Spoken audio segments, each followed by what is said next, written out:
Hello, everybody, and welcome to a special free preview of Season 2 of Blabbin' Bout Batman, the animated series. I am one of your hosts, Crime Alley landlord Bob Mackey, who is here with me today, as always. It's the Dr. Leslie Tompkins of the podcast, Henry Gilbert. That's right. He's helping us heal, everyone. And in case you weren't aware, last year in 2021, we kicked off Blabbin' Bout Batman, which is our podcast about Batman, the animated series. We did a season of that in 2021, and now we're back in 2022 doing 8 new episodes of Blabbin' Bout Batman, and you're going to hear a little preview of one of the episodes after this intro. But if you want to hear the whole thing, you have to sign up at the $5 level at patreon.com/TalkingSimpsons. That's right. Every Friday until the end of 2022, you're getting a new episode of Blabbin' Bout Batman, the animated series, and we have so many cool episodes coming your way. Let me name them all for you. We've got It's Never Too Late, The Clock King, Perchance to Dream, Harley and Ivy, Read My Lips,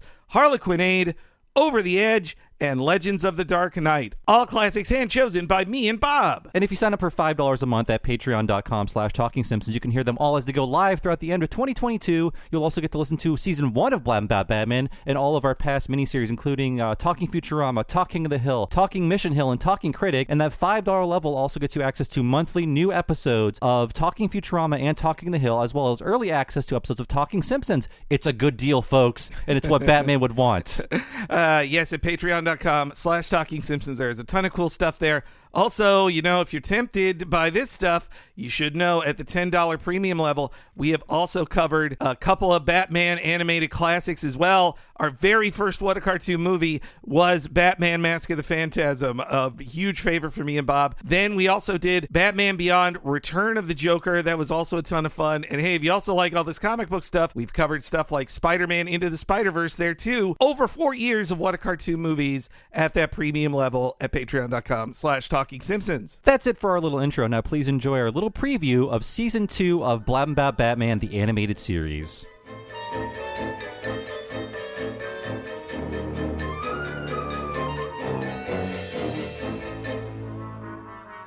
So let's get on to this episode. So we've mentioned the writer of this episode, David Wise, in Season 1. Also, Kevin Altieri.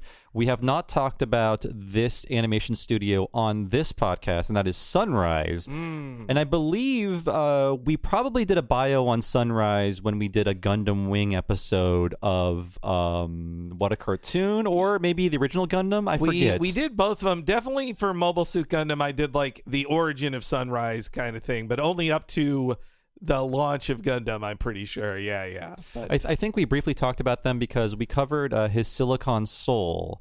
And Sunrise, they animated Heart of Steel 1 and 2. I believe it's called Heart of Steel. Think so, yeah, something like that. Whatever. It's the Hardak episode. And Silicon Soul is the follow-up to those. So we mentioned them briefly.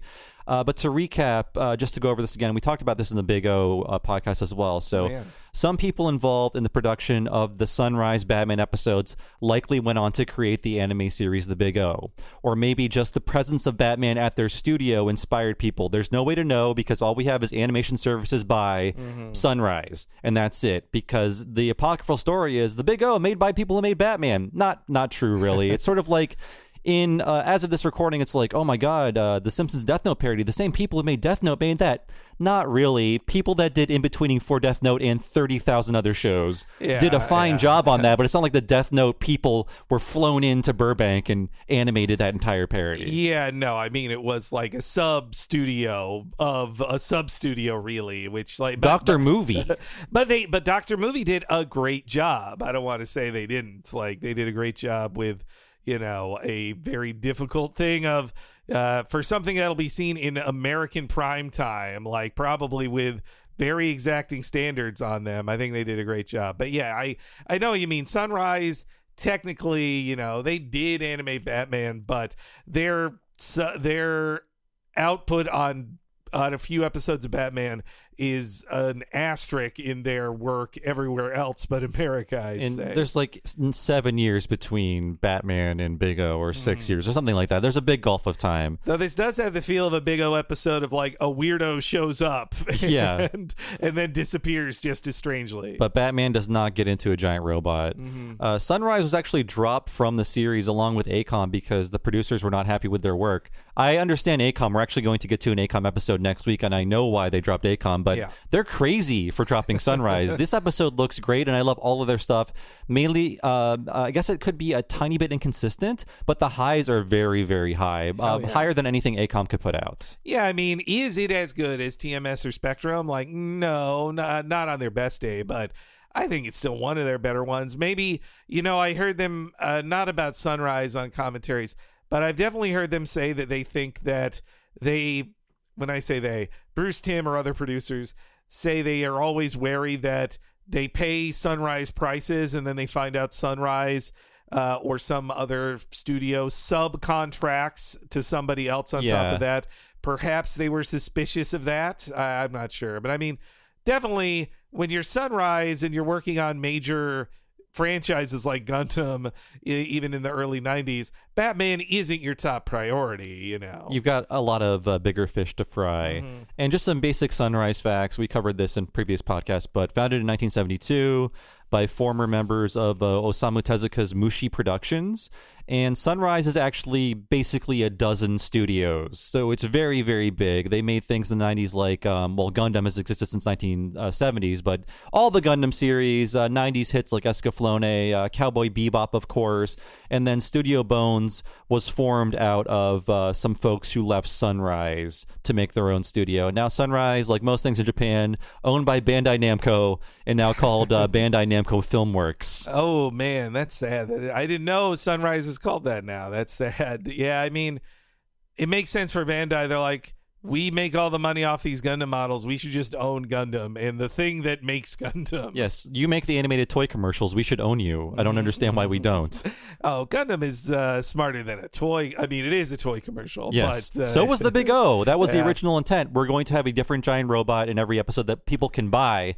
But the creator said, let's make this more like intellectual and philosophical and heady. It's like the Transformers movie in that way, too. Yeah. Absolutely in no way is it like Transformers movie. I'm still trying to forget. But this episode, I am the one who chose this one. We'll talk about our own intentions throughout the series. I chose this one. It almost made the cut for the first season. It was a very strong contender. And it's actually one of my wife's favorite episodes, Nina Matsumoto, and it's going live on her birthday. Whoa! So everyone wish Nina a happy birthday today. Happy birthday, Nina. But as I said before in previous episodes, I love Batman stories that just start with a guy. Mm-hmm. And here's another one where just a guy doing stuff for about 6 minutes, and you're like, where does Batman come in? And it turns out to be a great story that Batman is remotely involved in. Yeah, I really like this one too. This was always on the cusp of a pick for me too, so I was glad when you picked it. It was like right outside of my pick of 4 for this 8. And I remember watching this when it debuted and just like being enthralled by it because it was a character I'd never heard of before. He's not one of the famous rogue gallery of Batman, and they make the story so compelling. Like it's hard not to, especially both me and you, I think, really respond to a guy who like has his very specific way of doing things and doesn't like when it's upset. I relate to this attempted murderer. As an anxious nerd who enjoys being on time, I have told friends, I told you to meet me at 3:45. Yes. Now you die. Yes. No, I mean... friendships have ended and relationships have ended because people were habitually late, and I cannot, I don't stand for it, folks. You can't abide it. Yes. No. I mean, also, the thing that really I liked about him too was not just like the punctuality, but also that he can't relax, or also I have a way of thinking too of like the one time he relaxes ever is his downfall, and he's probably thinking like, oh, why did I listen to somebody who told me to relax? I should have been constantly vigilant and stuck to my schedule. And I think it's also about capitalism, not as explicitly as the Riddler episode, but it does show that you one screw up and you're ruined in society. Like the slate is wiped clean every day. Nothing you did before matters. You need to perform that day to prove that you deserve to be paid, and that's it. So I feel like there's a hint of he's undone by capitalism ultimately. That's my Marxist reading of the Clock King. Thank you. And I mean, well, like he lives by the sword and dies by the sword because he is Mr. Efficiency.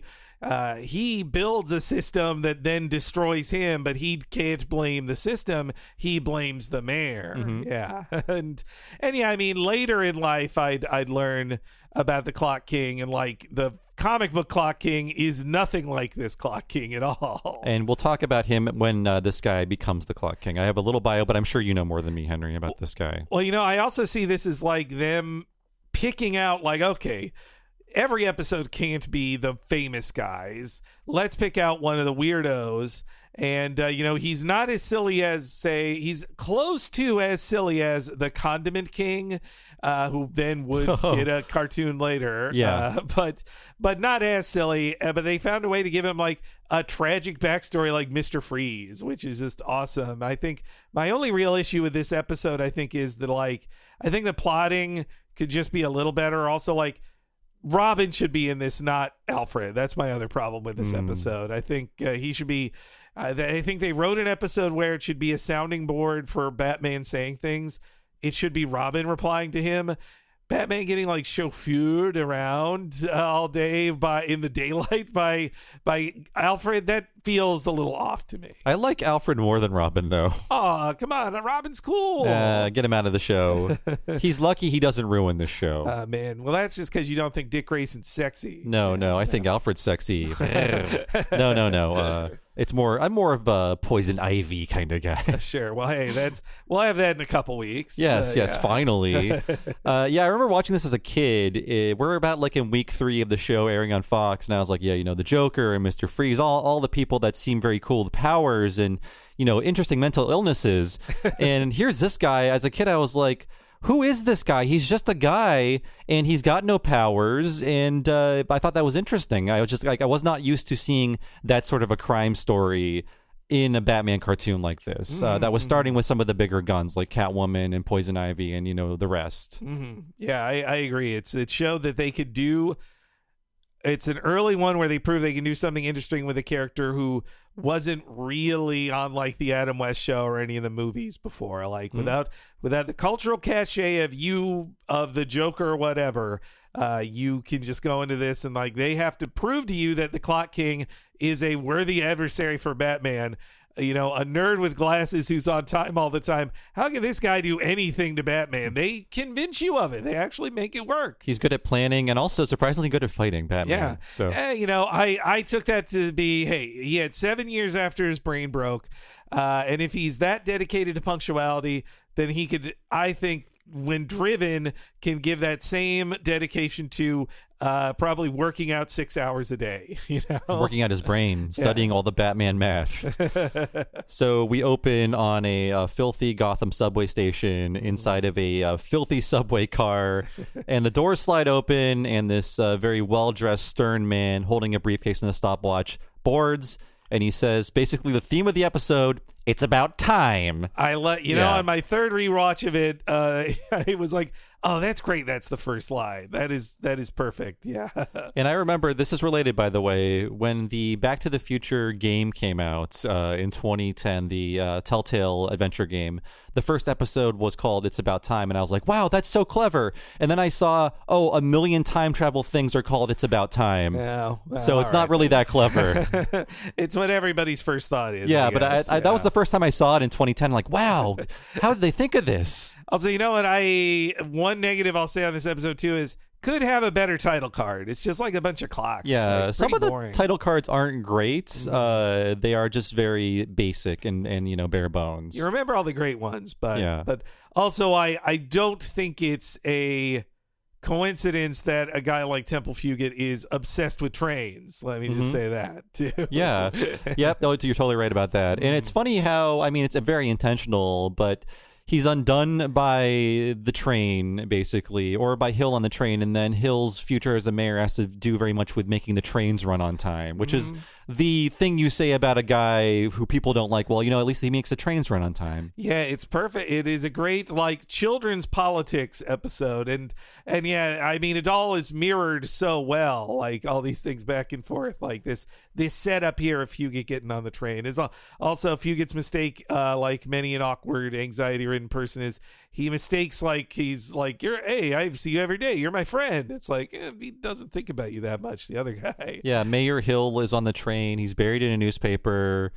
He gives just basically an unfriendly hello to Mayor Hill. Hill does not remember him, and the man introduces himself. He says his name is Temple Fugit, and he's annoyed Hill doesn't remember him, even though they've been riding the same train. And he points out, for 1 year, 7 months, and 13 days. Damn. Yes. Man, he's, and it's, well, this was also when I realized, I guess as a kid, I'd never thought about that a mayor or any politician was something before they were a politician. You just know, well, yeah, that's the president. He's the president. You don't think about it. But this introduced me to the idea that, well, the mayor wasn't always the mayor. He used to be a lawyer on a train who would later run for mayor and be elected. Anyone can be a mayor or a judge. You could be a boat dealership owner and become mayor. Yeah. I should say in general, in Batman comics, there's been a lot of mayors, but there's no, in Batman comics, there's always Commissioner Gordon. The police commissioner is. And if it's not Gordon, that's part of the story. You're like, well, why isn't it Gordon? But when it comes to the mayor of Gotham is so interchangeable. There's a million, mainly because they get killed a lot, but there's no famous mayor of Gotham named character. They're definitely there to be hostages and to be slightly threatening to Batman. But Hill remembers Fugit as the efficiency expert because, Fugit mentions how long to the day they've been riding the same train together. And all Fugit has to say is 6 minutes behind schedule. So he's more concerned about the state of the trains. But at this point, Hill tells the Clock King to chill. You seem pretty tightly wound this morning, Fugit. I have an important court hearing today. There's been a $20 million judgment against my company. My attorney has appealed, but if we lose, it's the end of everything. Temple, let me give you some advice. I'm a lawyer. Trust me, I know these things. If that judge sees you looking as tense and haggard as you are now, he'll think you were up to something. Loosen up. Do something to relax before you go into court. Get out of your routine for a few minutes. Do you take a coffee break?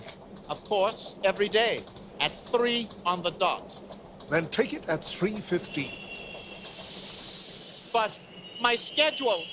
Forget your schedule for one day. Believe me, it'll make a new man out of you. You also can see that Fugit's a freak because he has a laptop back in the 80s. Yes, whenever this takes place. I mean, we see a copyright in 1972 on a watch, but the Batman time period is so fuzzy, but there are computers and laptops and things like that. Even a laptop in 92 was bizarre. Oh, man, I love the animation on Fugit's reaction when being told, well, just take it at a different time. What? What? The way he just says, my schedule. So good. I sort of became more Clock King during COVID when I couldn't go anywhere or do anything, where it's I always eat at the same time every day for no reason. I don't have to eat at 7:30, but something in my brain tells me it's 7:30, you must have your dinner now because it's the way things have gone on for months and you have to do this or someone will probably die. Well, I also like that Fugit is a man of the people. He's riding the trains, same with Mayor Hill, honestly, the future Mayor Hill. Yeah. And also, that Fugit, he's told to take his coffee break at 3:15, and I see later he doesn't even do that. But the flaws in his plan here is that he's oh, well, we've had the judgment against us, and we have the appeal today. I certainly think that the appeal... They would have lost the appeal anyway, but this gives him a reason to blame somebody other than himself, which is what makes him a villain instead of a hero. And then we find out later Hill was his firm was representing the plaintiff in the case. Yeah. I mean, whatever the case was is not that important. We don't know what business Fugit was in or what the case was about, but we just know it's his undoing. I mean, law firms are big. Everybody, you wouldn't know every case you're fellow partners in a law firm are covering, but it gives Fugit just enough of just he's honestly he is a bit conspiracy minded as well, like a crazy person. And then I think they do a good job of justifying him changing his schedule because he could easily say, "I'll wait until tomorrow. This is very important," but Hill says, if the judge sees you in the state you're in, you're going to be found guilty or you're not going to win this case. So you need to relax right now. So that gives him enough inspiration to do it instead of saying, let's just wait until Friday or maybe next week I'll relax. Well, and Temple views Hill as, a confidant, and he actually trusts his expertise because he's like, hey, I'm a lawyer. I know you're going to look really guilty because you're incredibly tightly wound. So you need to relax some. And he has also, just like It's About Time, another great line of like, it'll make a new man out of you, which, yes, is what happens. It really did. And actually, I'm realizing how much I am like Clock King by going over these notes, because he goes over his schedule, including very mundane things like coffee break and check weather. And I use a Hobonichi planner, a very expensive planner, which I love. I've been using them for like 5 years. And I write down unimportant things to do in it because it feels good to check them off. Like, I'll remember to thaw out the salmon, but if I write it down and then check it off, I'll get like a little boost in my brain. That's how I'm wired. Oh, man, it's you're gamifying it yourself. Yes, I'm giving myself experience points. Ooh, I leveled up. And yes, by the way, Temple Fugit is a pun on Tempus Fugit, meaning time flies in Latin. Clever. Yeah, very. It's no one's actual name. I'm sure there's maybe 3 people named Temple in the world, but they figured it out. Well, and again, that's not the real Clock King, or that's not the original comic book Clock King name. It's way better, honestly. Like, I'm glad there's they went in this direction with the guy. And we're going to do bios on the actors behind Hill and the Clock King and bios on those characters. But one thing I wanted to say is they rarely say the Clock King. I think Batman is like some kind of Clock King or something. He's never like, I am the Clock King, Batman. He's not into the theming. He's a punctual guy who, I mean, I guess he's into theming with his staff and his glasses. Yeah. I guess he is. Yeah. I don't know if the glasses are supposed to look like that in the real world, or if that's just the way like light is reflecting on them in a clever way, but I don't know if he's wearing the time hands glasses himself. I don't know if he picked those out. His well, it's not the way his eyes look in his glasses in the first scene, only after. But yeah, it also, in Batman animation style, it could read as the lines of his eyes and then like his cheekbones meeting the eyes. So it could work as either. Yeah. So let's talk about the actor behind the Clock King, Alan Rachins as the Clock King. And Alan is mostly known for a TV show that was very popular in its time, but mostly forgotten today, and that is L.A. Law. Mm-hmm. And he played Douglas Brackman Jr. So L.A. Law, very, very popular throughout the mid-'80s to early 90s. It's still on the air at this time, I believe.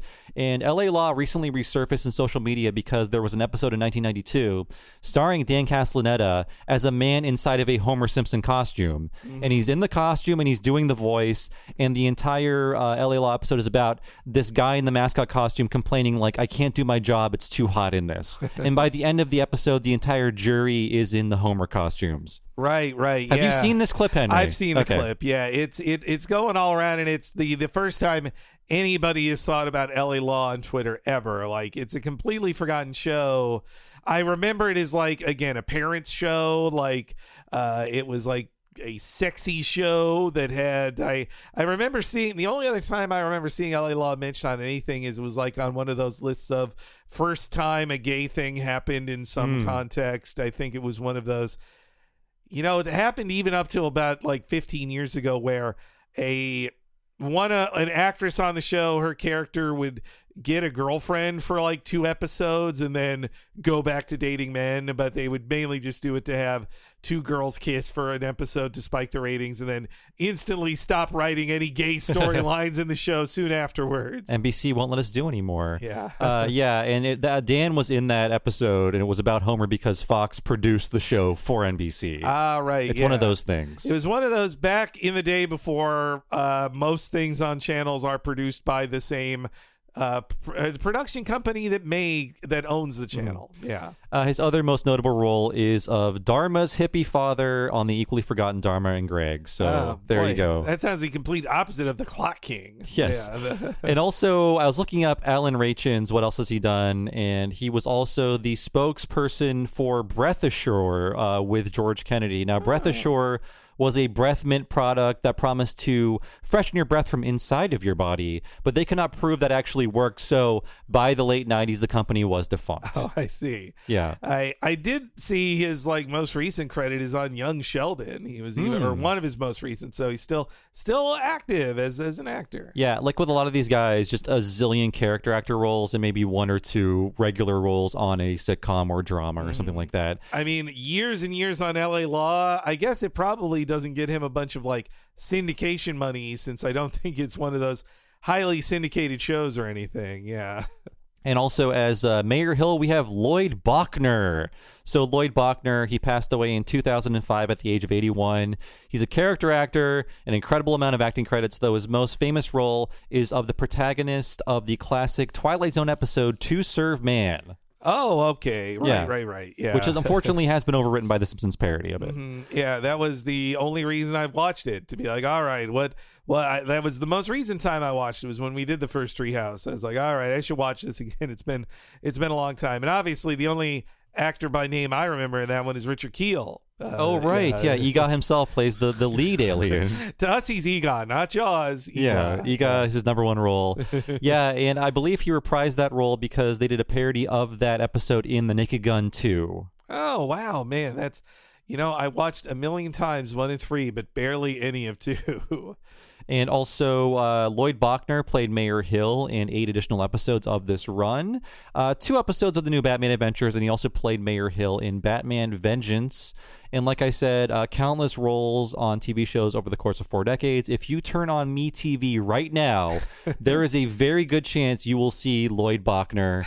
But his most notable recurring roles were in Dynasty, the short-lived early 60s crime series Hong Kong, and The Richard Boone Show. Okay. And I wish I knew him more, but I think the name Lloyd Bachner has been thrown out of Mystery Science Theater a lot. Yeah, it sounds like one of their names, yeah. Yeah, you'll hear a riff like, Lloyd Bachner is the most dangerous game. You'll think, I should think this is funny, but I'm not. I wasn't born in 1960, so I don't know what it means. Boy, Dynasty right up there with LA Law of being a very important show for its time, but no longevity. They don't. I feel like I guess we'll see how much in another 10 years from now, how much do people talk about The Sopranos or Mad Men? Breaking Bad. Yeah, Breaking Bad. Breaking Bad, I think, has been boosted thanks to its spinoff just ending recently. But yeah, technically, I guess there was just a Sopranos prequel thing, which was OVA level fan service of Sopranos fandom. Yeah, it's but LA Law Dynasty, totally forgotten. But he'll live forever as the voice of Mayor Hill. Mm-hmm. And a brief note about Mayor Hill. In this show, he's a bit of a stuffy bureaucrat. He's just kind of a stuffy guy, complete with the mid-Atlantic accent. But in the comics, he's actually a villain. We talked about this last episode. He only has political powers, not superpowers.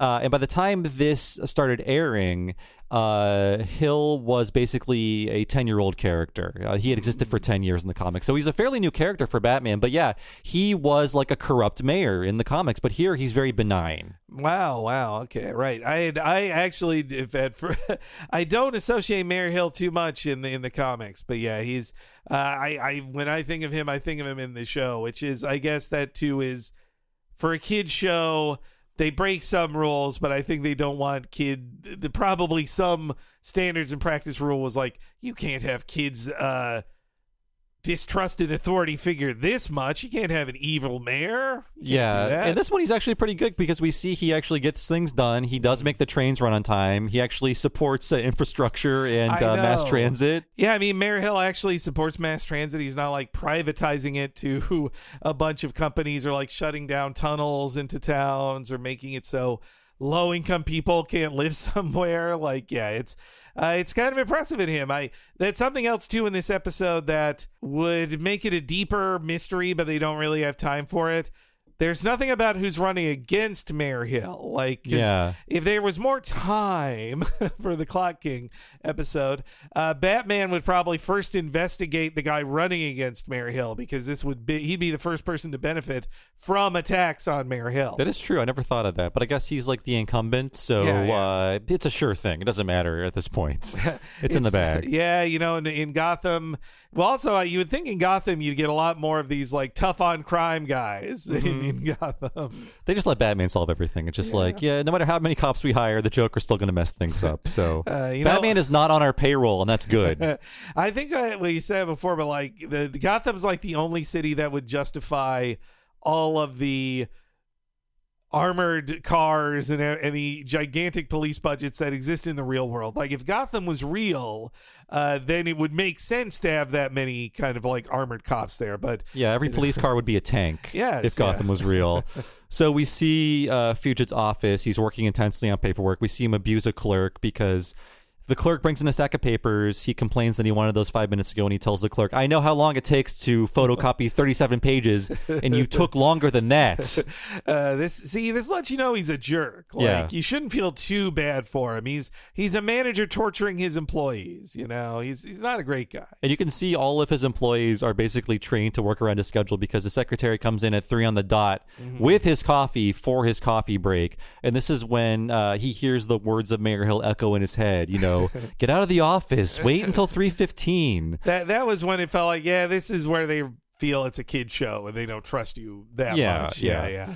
But then he tells Miss Perkins, the secretary, put that coffee in a thermos, and she almost goes, "What?" I feel like her action by the animators, they think that like a slide whistle's coming in the soundtrack, like whoop.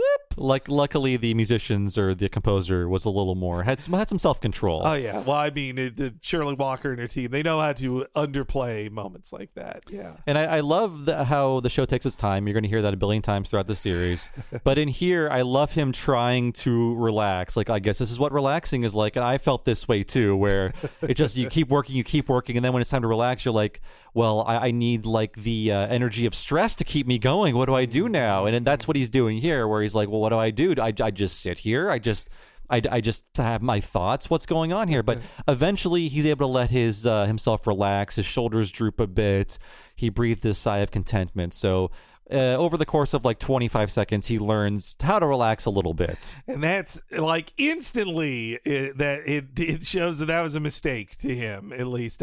This was also the first time I noticed that in the shot of him going to sit down in the park, you see the clock. It actually says 3:05. Like, he didn't even take it at 3:15. Oh. The most he could wait was 5 more minutes. Oh, that's great. I missed that little bit of storytelling. So he couldn't push it to 3:15. Yeah. That's great. 5 minutes is what destroyed him. I mean, the animators might have just screwed up on it, but I prefer to view it as they drew 3:05 to show like he thought he could make it to 3:15, but the only thing he could do is wait till 3:05. And hey, the mayor told him 3:15, so he can still do that ironic execution on the mayor later, right? Yeah. He's getting it to him anyway of like 3:15 was what you told me. So, yeah. But as soon as he's able to find peace, this is when a ball hits him square in the chest. The kids are like tossing a ball back and forth. And what happens to him is what we all fear as adults: children laughing at us. Oh, terrifying! Yes, man. Yeah. I walk by teens every now and then, and I'm just like, man, if one of these kids just laughed at me or made fun of me, I would just crumple into a ball in this airport right now. You don't make eye contact. You turn up your podcast. Keep walking. Yeah. If you insult me, I won't even hear it, so I won't start crying. Teens can't know they have that power against us.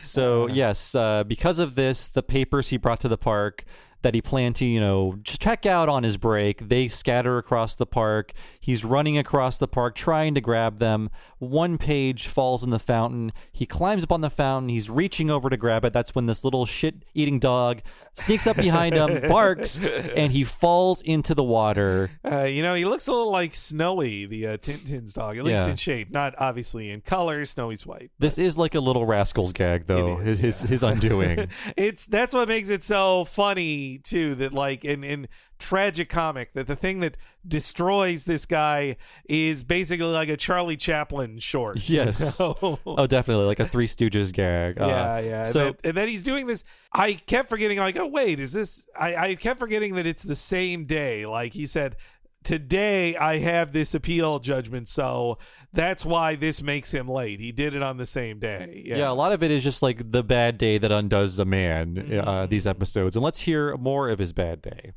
Due to his failure to appear, this court finds your client in default. Summary judgment against him stands at $20 million. No! You can't! I'll be ruined! Then perhaps this will teach you to be on time for a change.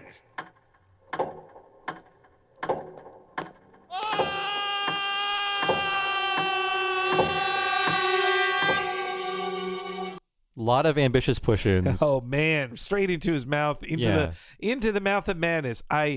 That is such a great line, because it's one of those things where somebody corrects you on a thing you're never wrong about, or like, no, it's what I live my life by. Like, it's somebody, like if somebody were to say to us, like, well, maybe you should know a little bit more about The Simpsons then before you say something. But I know everything. No, it's not my fault. But yeah, I figure he already lost this case. I don't think they were going to win appeal whether he was there or not. But him showing up lets it be blamed on his lateness, and then he can blame Mayor Hill for that instead of whatever it was his company did wrong that caused them to get. I mean, what did they do wrong? They got a $20 million judgment against them in 1992. Yes, yeah. But very ambitious animation wise, because we push it on the court in animation, and I love the design of the court. It's very impressionistic. There's no people there. They're just like the shapes of a courtroom, and the sound design is just a ticking clock that you heard in the clip. It's so perfect and so impressionistic and very, very noir, and that's why I think that scene rules. Oh, and the background's all black. Like, it makes it feel like a nightmare, or like one of those like dream sequences in an old noir film of just like, just shots of a judge on his bench with just darkness behind him as he points at him. Like you're seeing this nightmare that few get lived through, Yeah, and I think the last episode had us pushing in on a guy's mouth too, and then we cut to a new scene. So they're into that move, and I like it. It's hard to pull off in a TV quality animation of this time period. Mm-hmm. So on the screen we see 7 years later, and then there's a beat, and then we see 8:57 a.m. So even the episode is very time obsessed. That's very clever. Yeah. And 7 years means that Batman didn't exist. Like he had not. You can assume Batman's only really been in operation for like 5 years or so when the show starts. Like there was no Batman 7 years ago. So yeah, it fits. It fits. Mm-hmm. And we see Mayor Hill in the back of his limo. He's being escorted somewhere by a motorcade. He looks at his stopwatch and closes it with purpose. Now he's looking at the clock, watching the time. And now we're at the corner of 2nd Avenue and Wiesnerst, which is named after the background designer Keith Wiesner. Mm-hmm. And there are lots of signs and names in this episode. There's a lot of like references to people's names in just this episode specifically. Yeah, they really hit it hard. I got a not Wiesner, but I got the names of all the comic book people that get named here. Yeah. And now, 6 minutes into the Batman show, we get to see Bruce Wayne, much like Mayor Hill in the beginning. His face is buried in some newspapers. Alfred is chauffeuring him around, and he asks Bruce, Alfred asks Bruce, do you want to stop somewhere for breakfast? Because we all know the meals at these fundraisers are ghastly. And this is when you hear about, in our world, in the real world, you hear about like the rubber chicken dinners at these political fundraisers. It's always the same bad catered food. I usually hate catered food. As someone who had to eat a lot of catered food at events in the press, it's usually pretty bad. It's all just salt.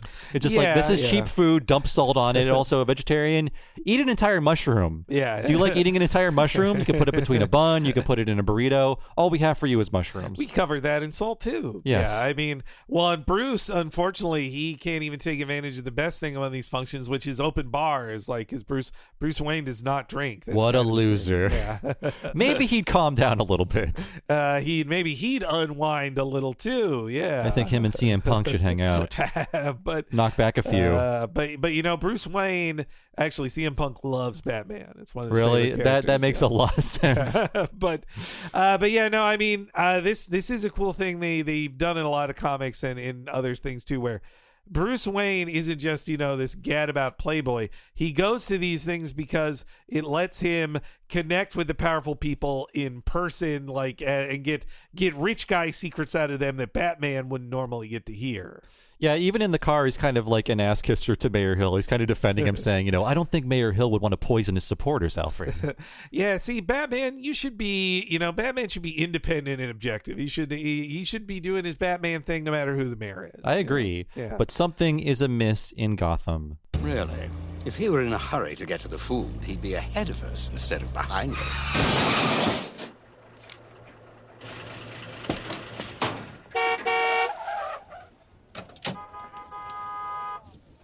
I take it taxi drivers are no longer required to obey traffic signals. Climb off it, geezer. You had the red. It's nobody's fault. Look. The traffic signals are malfunctioning. Bruce is a good mediator. Yeah, he's doing his best. I mean, yeah, this is a great first step in his revenge plan. That he's like, yeah, I'm going to make everybody late. How do you like it now, Hill? Like, that's where he starts. It took here. 7 years, but now everyone is late.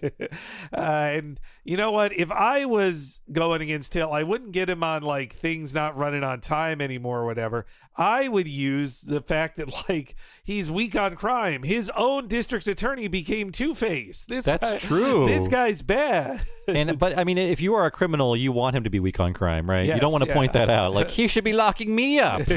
That's true. Yeah. No, if I was running against him, I would say, guys, you can't trust this guy on crime. His Two-Face is his old DA. Look at all these photos of him with them together. We need to start investigating Mayor Hill. Yeah. But we see the Clock King. He's now in his Clock King costume, which is kind of the same as his old costume, really, except he's got a cool like clock hand sword that I think is awesome. Yeah, I mean, it's like a sword cane that's always a sword. Mm-hmm. That's so cool. And it's sharp enough to slice Batman's costume. Yeah. He pulls out this sinister remote control. And back on the street, we see this New York cabbie that we heard Jeff Bennett earlier talking about. Mayor over the hill. Nothing works right in the city anymore. I mean, hey, I love that. Like, taxi driver pointing at the mayor and going like, "You suck, mayor." Like, that's great. Yeah. And Alfred comments, this won't bode well for his re-election. And Bruce figures out, no. And that may be exactly the point, Alfred. So somebody is trying to make Mayor Hill look bad. Bruce has already figured it out. Yes. He is the world's greatest detective. Mm-hmm. And Bruce looks upwards at the figure at the top of the building. It's the Clock King. And this is when the Clock King extends an antenna on the remote, presses the switch. Explosions ring out, but they're not to destroy anything. They're to unveil this graffito-tagged banner of Mayor Hill with the text, "Time for a change." So... he's trying to take down Mayor Hill through, advertisement, basically. Yeah, but again, you can make him look bad, but who's his opponent in this? As the incumbent, he should be lifting up the other guy. I agree. Yeah. Mayor Hill is pissed, needless to say, and I love this scene of Batman transforming because Bruce Wayne, he goes into the famous Wiesner building, and we see the silhouette of Bruce Wayne like running up the stairs to the windows, and then gradually he transforms into the Batman costume as he's running up the stairs. That's so great. Like it really feels like the kind of storytelling you'd see in I want to say Will Eisner's The Spirit, this kind of, which definitely was an inspiration to Bruce Timm and his team, but just the way of like just telling a story through a series of silhouettes, like that's so great. It doesn't really make sense, but it's cool. Yeah. Like, I don't know how you change into the Batman costume while you're running up flights of stairs as fast as you can, Yeah. not slowing down at all. But again, he's Batman. He can just do it. Yeah. And this is when Batman meets the Clock King. Well, the Batman. It's about time you showed up. I suppose you want to know why I've brought downtown Gotham to a standstill, Batman. Well, let's just say it's because I'm a civic-minded citizen with a lot of time on his hands.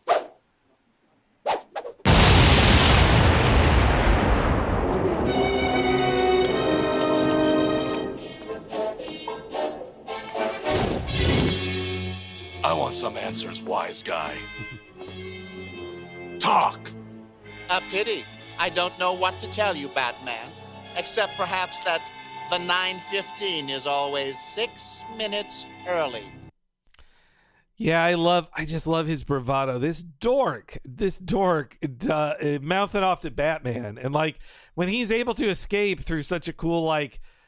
And his escape route is, I know when trains arrive. Yeah. That the look on Batman's face is dumbfounded. He's like, what the fuck just happened here? And I think he knew, well, I've been studying Batman, we find out later. I know when he'll be up to the top of this building, and that soon after the train will arrive, so I stall with a cool speech until then I tumble backwards off the building. I love the shot of him tumbling backwards, and then you see him standing on the train as it goes into the distance. And his spinning watch just flung at Batman and then just explodes, and Batman's like, what the hell? Like, yeah, Batman doesn't know what to think of this guy. That's another power we didn't mention. He's got the sword cane. He's pretty acrobatic, and he also has these stopwatch like bolo explosives that can wrap around your legs or just explode things when you throw them at people. Cool. Yeah, They're pretty cool. It seems like he learned a lot about bombs in those 7 years, Mm-hmm. but I guess it's time bombs. It connects. See, I could see him learning a lot.